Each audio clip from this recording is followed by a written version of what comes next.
Hello, I'm Paul Briley, and you're listening to Off the Comma. On this podcast, we explore all facets of what it means to feel stuck in life. We talk with people just like us who have found themselves sitting on a comma and not knowing where to go next. We'll unpack the experience, where they felt stuck, what they experienced, and what they learned. My goal is to inspire you by seeing yourself in others and finding possibility for yourself. Let's get into this week's conversation. Welcome back to another exciting episode of Off the Comma. This week we are recording from the southern tip of the United States, one of them, down here in Florida. It just so happens to be that our guest and myself are both in Florida at the same time, and both of us also move around in different places. So I'll let him introduce himself in just a moment, and he'll get to share whatever he'd like to about that with you. Again, another episode, another member added to our community of storytellers, another opportunity for us to kind of learn from and be inspired by other people who are kind of just living life just like us without having, some kind of celebrity status and that sort of thing. But I think each and every one of us is a celebrity in our own way. And so this week is no exception to kind of our flow. And this week is another example of an opportunity to meet someone for the first time. Like I will be meeting Glenn for the first time and learning about him through his story. So as we do every week, that's an invitation to each of you who's listening. Like, who can you go out and meet and learn about by just listening and letting them tell about themselves? So with that, I'm going to shift gears over to Glenn because it's his episode this week. Glenn, welcome to Off the Comma. I'm going to let you introduce yourself, but start the way we do with every guest. How would you like to be known, or how would you describe yourself as a person? And then after that, share anything else you'd like for us to know before we get started. Well, thanks, Paul. Thanks for having me. It's great to be here. And I'm also not as far south of Florida as yourself, but far enough that I'm out of the ice storm. And that's a good thing. Hmm. Count my blessings. And Yeah. I guess how I usually like to be known as is, you kind of like entrepreneur would be probably the first thing that comes to mind, right? I've Hmm. had a few companies that I've started, built up, and sold and exited. Now I'm in a firm that I bought from an owner that was retiring, who built it up and sold it, and I bought it from him so I could change countries and industries and what have you. Mm. That's the and beyond that, dog lover, charity DJ, and pickleball player. I guess those are the four things that I can think of. Okay. Well, talk about a broad band of traits and characteristics. I always love the introduction piece, right? Because there is no such thing as a right answer for anybody else but you. And so it's always cool Right. to see how people kind of frame themselves and see themselves and want other people to see them. So that's cool. Yeah. I'm curious to see how all these things show up in your story today. Awesome. Great. Glenn, is there anything else, just by way of brief introduction, that you would like people to know about you before we get into your story? No, I'm 63. I'm living in Orlando now, split my time between Orlando and Toronto. And I'm sure the work I do and the companies and what have you, and I wrote a book, and that all come out in the story. So yeah. Nice. Okay, good deal. Well, then let's jump to the story. One thing else that I like to do before we actually get into the five questions is give you an opportunity to reflect as you think about like the next 30, 40 minutes or so today telling us your story. What would be your intention for yourself today? Well, honestly, I just love doing podcasts. I love the exchange, and it kind of breaks me away from my day-to-day thing, even though I'm busy, and I hold the time kind of sacrosanct when I'm on the podcast. And Mhm. it's kind of like acting in a play or whatever. You might be fighting with the wife before you go on stage, but once you put the costume on and you're out playing Macbeth or whatever, like you sort of forget about everything, and I just get a lot out of it, and it's very Mhm. enjoyable. And of course, I love the sound of my own voice, and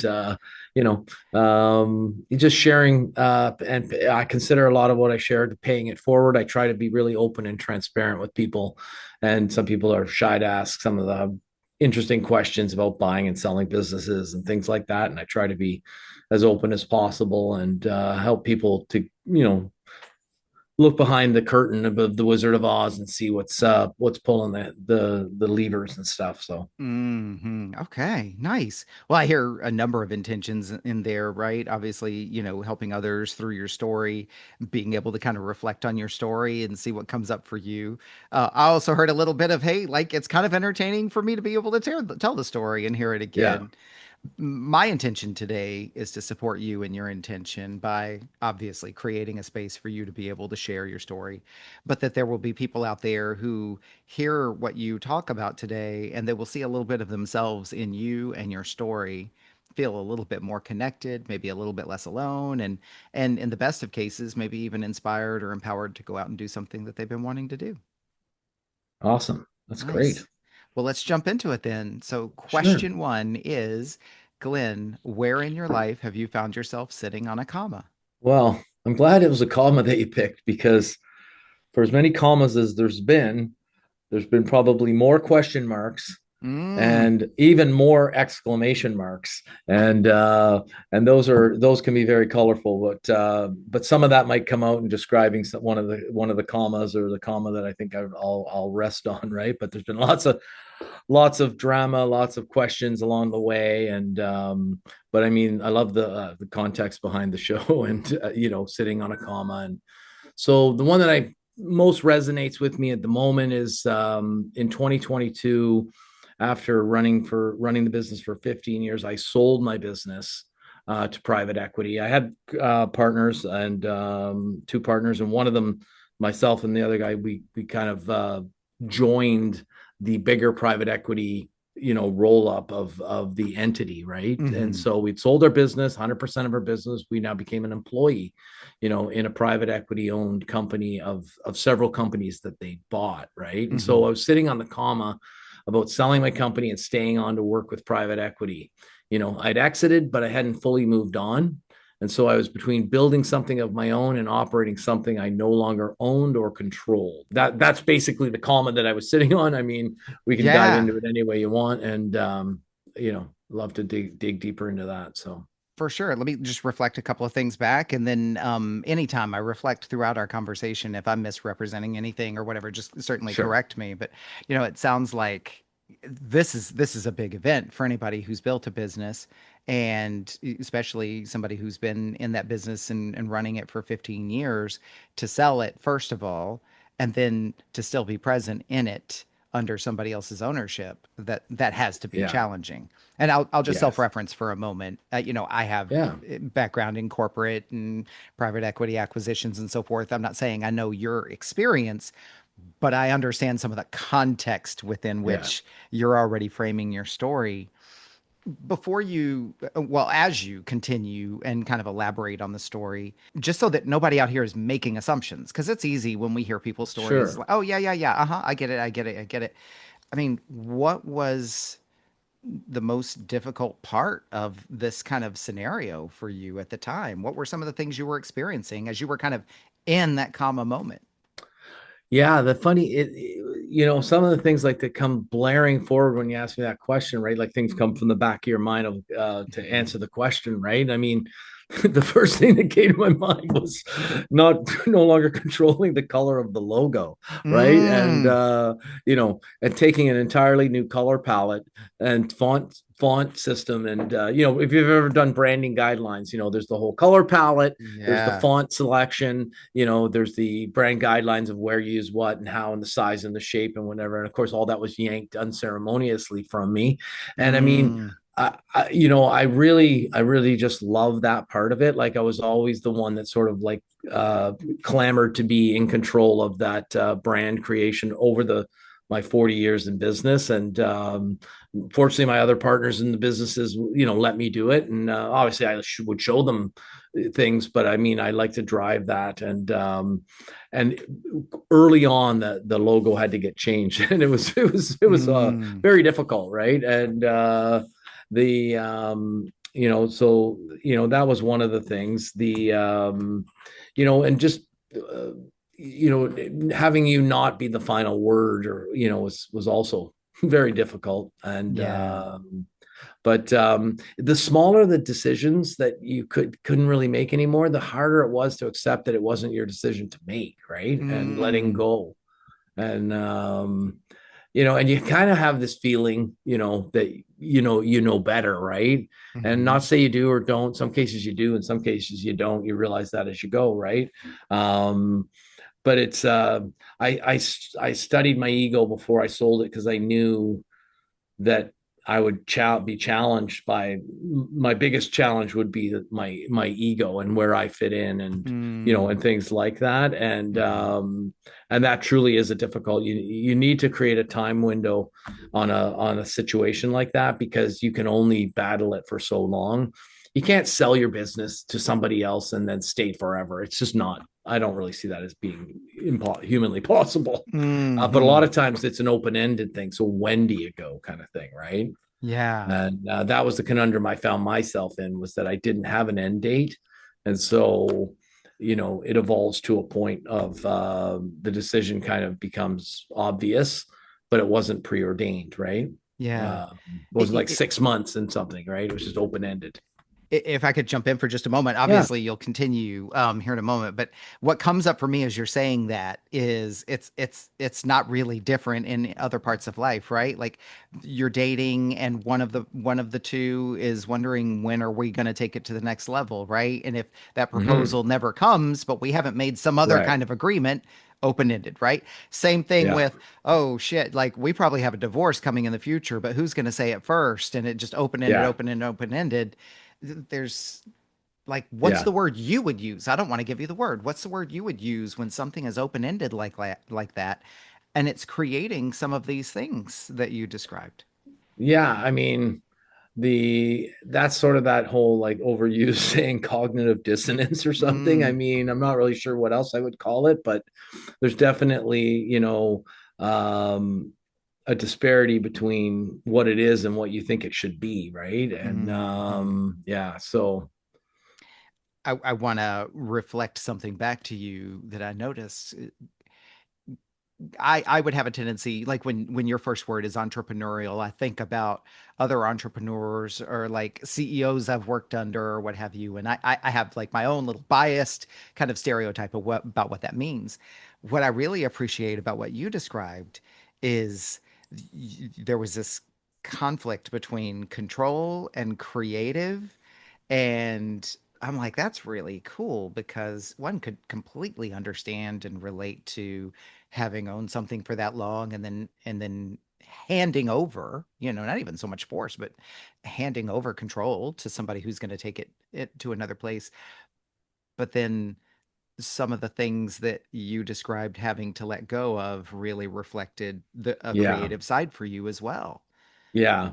Can I share a quick story about one of Sure. the logo was a good one, but I had it and then I lost it, and then now it's come back to me. Another example, which was, so early on, the CEO of the triangle that owned all the companies that were rolled up, right, said to us that, they were updating the core values, right? And it felt like they were saying, and we'll email them to you tomorrow, right? And I mean, that's sort of Mm, what I felt like that was unsaid. And I'm like, well, you can't do that without having a meeting with us to go over them and agree on them or whatever, right? And and so, make a long story short, he agreed. Okay, and so he literally flew, me and the other owner of mine, and there were other silos, and they brought us all together, and there ended up being like a room full of former owners, right? And the hmm CEO and his inner circle that existed, as being the people that bought the companies, right? So there's maybe, hmm I don't know, 10 or 12 people in the room. And so we're there to, develop the core values. And I had gone through the EOS process, in entrepreneurial operating system. And at the beginning of that process, one of them is developing the core values. And it's a long drawn out mismatch. And, you never know where you're starting. And at the end, you end up with some really solid core values. It's a great way they do it, and takes a lot of time. There's a lot that goes into it. And then they show you many, many other companies, and you realize how diverse and they can be, and how great they are when they're done that way, right? And hmm so we show up to Texas for this meeting, right? And So we sit down. I'm expecting the same thing. And I even told them about curating the core values through an EOS methodology. I shared it, like just, unceremoniously. I just sent it to him. And, this is something that we went through or whatever. Right. So he shows up, rolls in late, of course. And, just walks up to the board and slaps them up on the board. And there's like 4 core values. Mm. And I'm like, what the heck? And he goes, "Yep, this is the core values, right?" So he flew us all down to like slap these 4 core values on the board, and they were like, I'm gonna exaggerate for effect, but I mean, and I don't even Sure. remember, but it was like, people first, be kind, customer focused, service oriented. Okay. I'm laughing because like I have my own experiences, and it's almost like there's a private equity cookie jar with a whole bunch of fortune cookie slips, and you Yeah. just reach in and grab 4 and see what happens, right? Yeah, and so like sort of, how would I say it? Sarcastically, I said to him as nicely as I could, but sarcastically, I said, "What did you like Google these on yesterday before at home?" He goes, "Yeah, well, yeah, I did." So he just Googled the core values and picked the 4 he liked and brought them to Yeah. work, and he thought that's what they were. And what we ended up with, honestly, was those 4 core values and one of the ours from our company that he had bought. So we ended up with Mm. 5 core values, right? Hmm. And the problem is nobody owned the core values. So we weren't core value focused, but they thought we were, like, and, they made Right. all these posters with the core values, but I didn't feel attached to them because, it was just somebody that made them up. And I mean, it wasn't like the DNA was people first. That Yeah. wasn't what we were. Well, and Right. it seems like this continues to, further represent what you were talking about is that you've made the decision to sell the company, and you've gone through the process and gotten whatever you were going to get out of it, and then there's this other element of kind of like staying on to help them and so forth.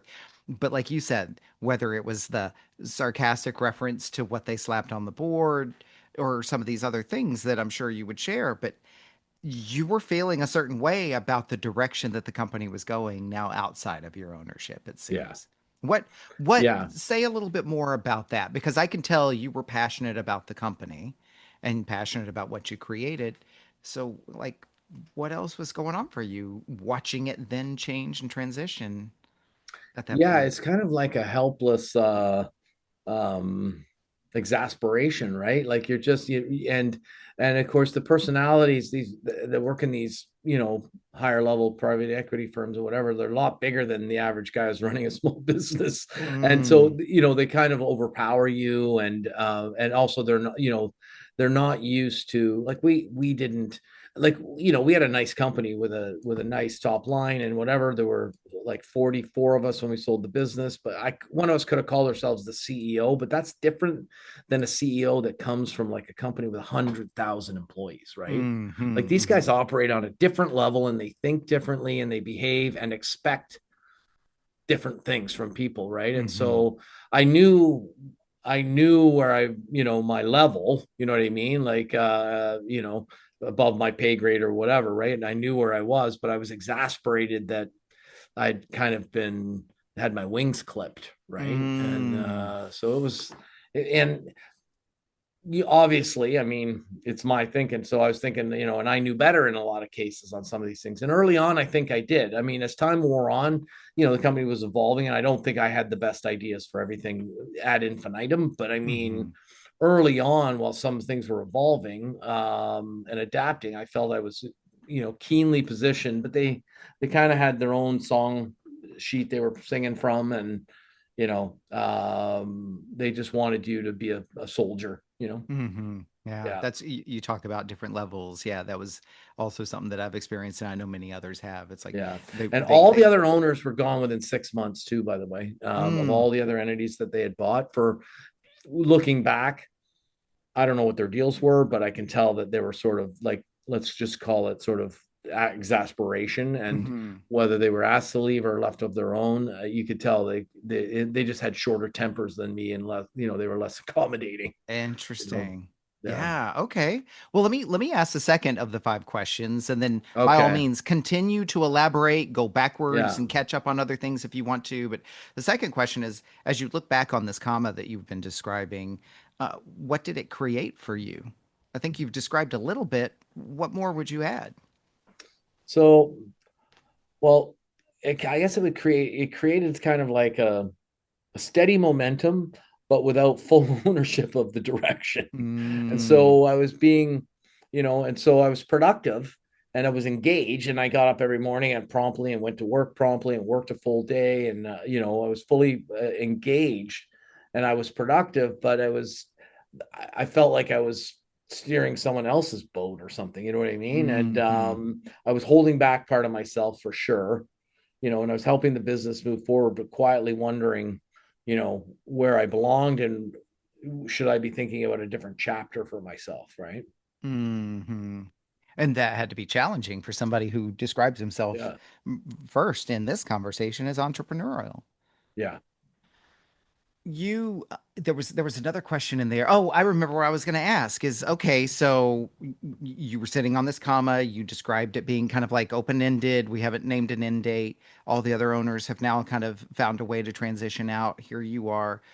Where did it go? How did you end up getting to your end date or your next step? So, well, it took 3 years, and Mm, yeah, and it was that was where I was joking at the beginning, right? Like we were talking about commas, but there were a lot of question marks along the way, and there were several mm, exclamation marks, right? And of yeah, course, I'm being, I'm trying to be smart, being creative with the title of your podcast and everything, right? But for sure. that was like 3 years on, and it came very quickly, right? Okay. So the story kind of, there was a 3 year story and then it ended, right? Mm, Just like they say, like, how do you go bankrupt? And they go, well, very, very, very slowly and then very quickly. You yes. know what I mean? Like, yeah, Yes. yeah, right. And so that's kind of the way that occurred, right? So I'm happy to jump to the end and tell you what happened if you want. I can do that now, and we Sure, can, absolutely. yeah. So along the way, I was constantly like one of the things I would always do. I had this sort of philosophy, like when in doubt, just do things, right? Like, Hmm don't sit there in fear. Don't let's go like, sit on the couch and like mope, right? And I call it wallowing in self pity, right, or anything like that. Just do things, right? Like your business is tough. Well, let's go make 10 times more calls than we made. Let's call more customers. Let's do more visits. Let's do more shows. Let's do this. Let's do some ads. Let's pick up the phone. Like just do things, right? Because hmm that momentum will create results and momentum that'll build on itself. And and the lack of momentum, is just it's crippling, and it's also it's not productive, right? hmm And so I was hmm always coming up with ideas like, well, we should do this and this and this, right? And you say, and so I would take it to the C-level guys, right? And I thought, oh, I got the perfect. This is perfect. This one, right? And then they're like, yeah, no, we're not going to do that. We're not going to do mm that. No, we're gonna go a different direction.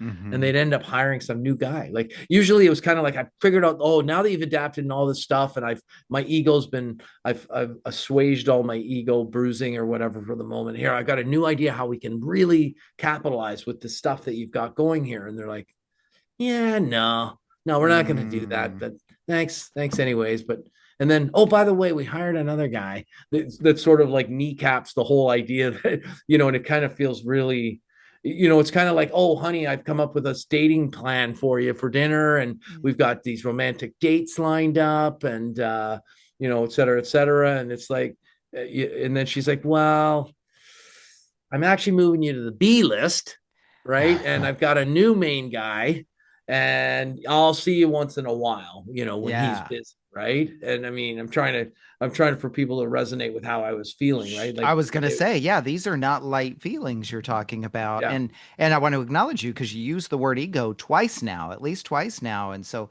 that had to land and hit. I'll let you yeah, continue, but oh I just yeah, wanted for sure. to And reflect that to you. the and so over time, I would always come up with sort of these ideas. And of course, we're talking about how the senior level of the company would be crafted and the direction of that the company would go. These were not like what the color of the logo anymore or whatever, right? And so Mm-hmm. there were numerous, a few, I mean, probably less than five and more than three, four, or five, or whatever times I kind of did this. And and each time, I sort of put more and more time and effort into curating what I thought was a wonderful way of attacking a market, a part of the market, the whole market, whatever. And each time, none of it was ever taken. And I was not only was a new fellow brought in or someone moved around or whatever, I was what I was given a cross motion. We're cross moting Mm. you. Cross motion. I have heard a lot of corporate jargon. I've never heard that one. I made That's it up. And I okay. I mean, like it. yeah, we're cross moting you. I've got great news. You're being Mm. cross moted. So we're going to Mm-hmm. move you from here to here. Guess what? There's no raise and there's no change in your title. And we don't even really know what you're going to do when you get there, but you're getting you out of the way of that one because we're bringing in a new guy to do that job. Right. Mm-hmm. And I mean, there's elements of constructive dismissal in there and all those kinds of things, but that's not what this is about. You know what I mean? It's more of a, where you fit in and what you're doing and whatever, right? More at the functional level. And And um, and and fundamentally, it still comes down to, I'm guessing, you tell me, but it comes down to, why am I here, right? Like, I am actively staying engaged, actively trying to give solutions, create things yeah. to support your business now, and Mm-hmm. yet nothing from you all, right? So why am I Yeah. here? I'm imagining. Mm-hmm. Yeah. And so I came up with these ideas and whatever, and then so let's say I was at idea three or whatever, and that was about 2 years in, right? And so I collected all my money that they'd owed me. Like there was a warranty period. I collected. There was an earn out. I collected the earn out. I'd earned the Hmm. money that and plus the initial money that they'd given me. Of course, I rolled in money as well. When the roll in, you don't get that back until they sell the private equity chunk to another Mm, private equity later, right? And they still haven't done that. So I'm still a shareholder. I'm still the fourth largest shareholder in that whole business based on my hmm. roll in. But nonetheless, it was 2 years in, and I was three and a bit ideas of a bruise, ego bruising, we'll call it, right? And then Hmm. and I started to realize like, wow, I need to like really, what am I gonna do, right? And so I wanted to. There were some things that said if I ever do another business, I'm going to do it in the U.S. because the US is just a bigger market. It's the same amount of work, but the numbers are bigger, right? And Hmm. so, Hmm. and they say, like there's lots of sayings and things like about that where like if you're gonna do it, do it big because it takes just as long, right? Hmm. And Hmm. so you can do it in Toronto, and they'll buy one, but if you do it in like Florida, they'll buy 10 Hmm. just Hmm. because the market's 10 times as big. There's Hmm. 50, 80 cities that are huge. Canada has five, right? Yeah. Like, Yeah. it's just different, right? And so you work just as hard, you make just as many calls, and you're just as engaged, but the numbers are smaller. And Hmm. so I said, one, it's got to be in the US. Two, I'm tired of being cold. It's got to be warm, right? Hmm. Three, I want to be able to like live there and like earn income probably. So that's where I found out about the E2 visa and stuff like that. So I thought, okay, I need to buy a business in the US where I want to be that employs Americans so I can get an E2 visa for me and my wife and we can live in the US. It's not an immigration thing. You're not getting a green card, but you can earn income, you pay taxes, and it's a thing, and a lot of people come in on an E2 visa, they buy businesses Hmm. and they can live for 5 years straight. You never have to leave, right? Okay. There's no time limit, right? Every 5 years, as long as you're still doing the business, you get to stay another 5 years. So Mm. I wanted to get my E2 visa. And I realized that the companies that I'd run were always wholesale distributors of high tech electronic equipment. And so Hmm. I said, if as long as I'm, selling high tech electronic equipment that I'm, wholesale distributing, you know, I can do it in a multitude of electronic markets that doesn't compete with my employer, right? I Hmm. just didn't want to be cutting their grass, right? Hmm. And I just don't like that. And I'd seen some of the other owners leave and join like competitors, and I'm like, why would you do that? It's like, Mm. it's like I don't know. It's like your brother gets divorced and you go marry his wife, ex-wife or something. You know what I mean? It just doesn't Right. feel Right. right. You know what I mean? I don't have a good analogy worked up. I got to No, no, figure that I one think that out. makes But sense. But uh, it's like what you're saying is like for you, it's like once I end this relationship, I'm ready to go find new pastures, and other people yeah, might look at it from the standpoint of I have a hard time not finding something that feels very familiar to me. So right. that's not you. You're Yeah. saying So new pastures. my idea was to do the exact same thing, but find different product and different customer segment. So Hmm. I was selling into the wireless telecom space in Canada. So now Hmm. I'm selling a similar kind of product, but it's for the power, high voltage power industry in the utility space in a different Hmm. country, right? So Hmm. Canada, the US, right? Telecom to power utilities, right? Same Yeah. kind of instrumentation, but different technologies. One's wireless telecom, the other one's power. Couldn't be more Hmm. different, right? But the Yeah. instruments still plug in, measure, you still buy them and import them from all around the world. There's still tariffs from countries in either place, and whatever, and import this, that, and markups, and advertising and promotion and websites, and it's all the same. It's not like I was going to go from wholesale distribution of electronic equipment to a SaaS thing that does CRM, in the Right. cloud, right? Right. Or into like HVAC, or service, or by car washes, or Yeah. it's literally the exact same kind of business. So the only thing that was different was the customers, the geography, and the vendors, right, and the Right. technology. It's like restaurants that have seasonal menus, right? Like you've got Right. the brick and mortar, you've got the kitchen, you've got the Yeah. supplies, you've got the inventory, you've got the staff, you got the skill sets. If the food changes, that's what makes it interesting. Exactly. Yeah. Nice. So, yeah. Y- So I started looking a year, like 2 years in, right, as the Mhm. ego bruising, we're calling it, for simplicity, was stacking up, right. And I found a company that met that in Florida, and it was an old owner. It was about 10 years older than me, that had no family to sell his business to or transition it to, and it was just going to end up either being finding someone to buy it or shutting it down, right. And so Mhm. I came up with a deal where I was able to give him a meaningful, upfront, but then earn, have him earn it out over time. And so I had Mhm. time, and I didn't have to take a huge chunk of my money that and give it all to him, right? And then what if it Right. failed and I had nothing? So I Mhm. had to, so I came up with a good financing package. And for the first year, I was like not moonlighting. I was side hustling because I was only working in the nights and the weekends. Yeah, because I still was working 9 to 5 diligently. No one knew Mm. anything about it. I didn't have my name on their website or anything like that. And and the old owner was doing part of his exit strategy, like part of the deal was him staying and what have you. And so, that sort of took us from the beginning of 2024. I bought on the January 1st, 2024. And on January 1st, 2025, I left my employer at the 3 year mark. And so I'll Mhm. explain why I left.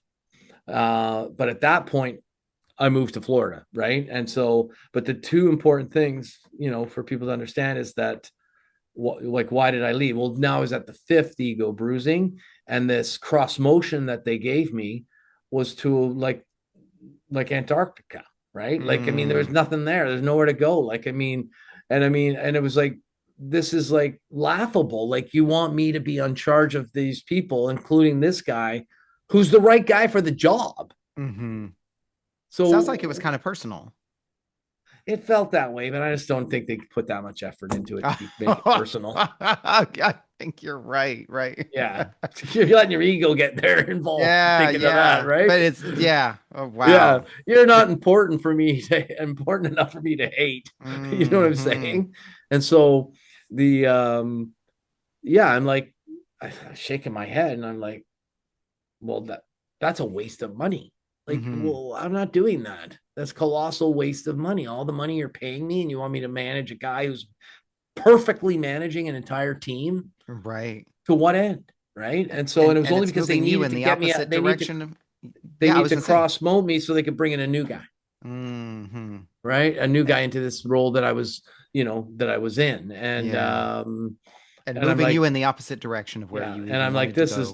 this is just, and you get to certain points with your, boundaries. And then you say, this is not, and I was out the 3 month mark, 3 year mark. I'd owned a company for a year. And I was Mm-hmm. like, no, I don't need this anymore. I want, and I just said politely, can I trigger my exit clause? And, and like 20 minutes later, he was like giving me paperwork. You know what I Yeah, mean? Like, yeah. yeah, Oh man. Well, I mean, what an experience and what kind of like a journey on the comma, so to speak. Let me ask the third question because I think you're really okay. already there, and obviously go back and elaborate as you need to. What have you learned about yourself as a result of sitting on this comma? Yeah. Well, I guess I've learned that, like what I do really matters to me. And I mean, and I've learned about in the business world of the business what makes me happy and like what motivates me. And like people are like, why do you just retire? Right? Like, I mean, and well, beyond the joke that I have, 5 kids, then they're all adults that all had their hand out. Mm-hmm. Do I have enough money for them and me to last forever? I'm only Mm, 60 years old or whatever, right? Like forever's a long time, right? right. My dad lived to like 94, right? So I'm thinking 34 years from now. I mean, I don't know. Like, so there's that part of it. And I'm only half joking when I say that too, right? And I get so, it. As just to self-reference for a moment, like yeah, I get it because I have a grandfather. My maternal grandfather was 94. My birth father was 87. Like, and right, aunts all who passed away in their 80s. Like, it's interesting. A lot of people say, "Oh, I'll never live that long," but like you're describing what I've experienced, which is like, yeah, shit, I may have 40 more years to go. right. And Yeah. you don't run out of health, you run out of money, right? And Right. yeah, and so yeah, so and I just wasn't ready to hang up my thing. And also, I'd always done businesses with partners. I wanted to do something by myself. Hmm. Why? Just so I could say that I did. I was very protective of that. I just, one, I don't want to take the payoff at the end and divide it by anything. I know that sounds Hmm. selfish and greedy, but that's me. and Yeah. You get to and decide. I remember thinking back. I was thinking back to the beginning of those other 2 companies, and in that sort of bootstrapping, growing it from like seedlings into trees and into a forest was the funnest part for me. Once it got big, and I had to hire an HR person, and then there were 2 of them, and bilingual. We had one in Quebec and one in Ontario, and it just and then the meetings started to be draining, and I was dreading the meetings and the things like that. It wasn't didn't feel creative. It didn't feel you know and we got to a point where it wasn't like it was like the glass ceiling of business where we weren't getting through it because there were big players in it. There were billion-dollar global corporations that sat at that level, and I'd Hmm. gotten to probably the top of the level of where guys like me get to, unless they Hmm. get bought out by billion-dollar companies. And so it wasn't that fun doing it at that size. So I thought, I want to go back to. So I learned that I thrive better in a smaller organization. Yeah. And Yeah. yeah, so that's what I learned. I mean, that's one of the things. So um, Yeah. Well, and again, kind of back to, being an entrepreneur means a lot of things to a lot of people. And some entrepreneurs are in it for the hustle and the squeeze, and some mhm, entrepreneurs are in it for the joy of the build. And it kind of right. brings me back to what you said earlier, right? When you talked about the original sale of that business and, giving up control and giving up creative. Like I see how those two blend in your entrepreneurial spirit. Yeah. Let me ask Yeah. the next question. Question Okay. four is, and you have already described some of this, so what would you add? What has changed for you as a result of sitting on that comma?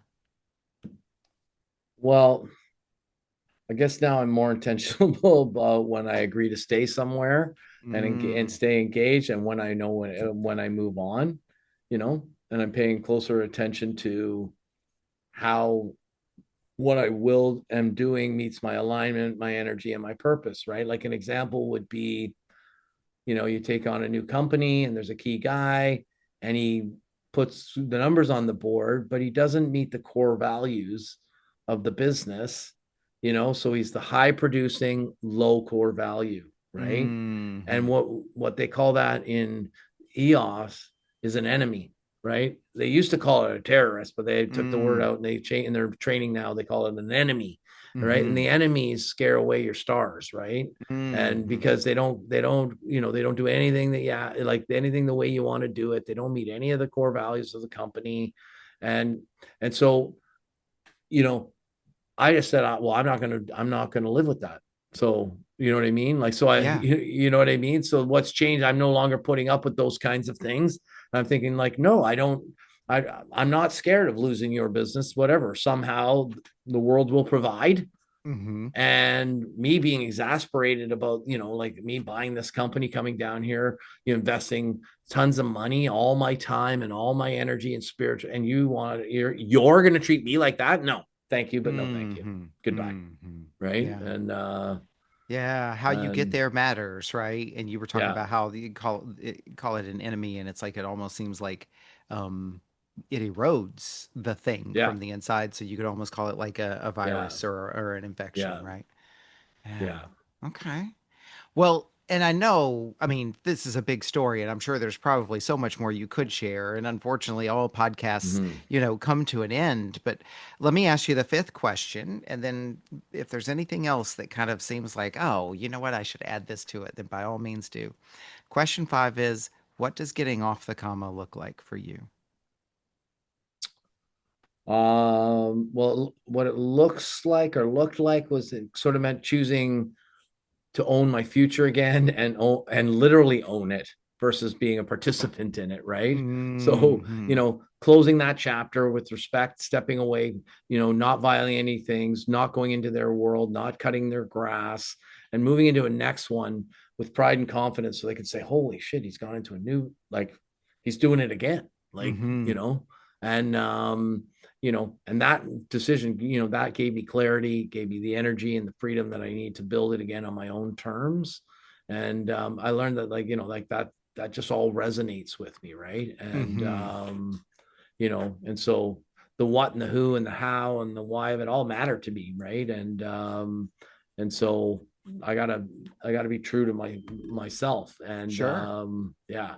Well, and I'll ask you this, because you mentioned ego a couple of times, and I think, you know, ego is neutral. We can have bad aspects of ego, and we can have parts of ego that maybe support us or what have you. So, as you've described your answer to question five, which is, owning my future again, what has that done for your ego?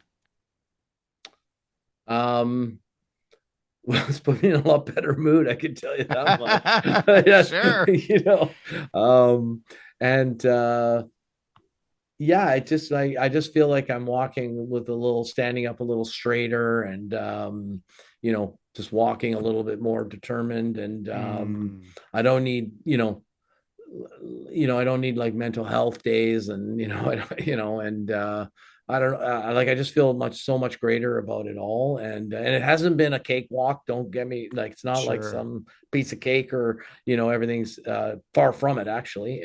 But I love getting up every day, going to work for the day, go home, and I don't work all night. You know what I mean? I don't. It's not Hmm. that. That's not.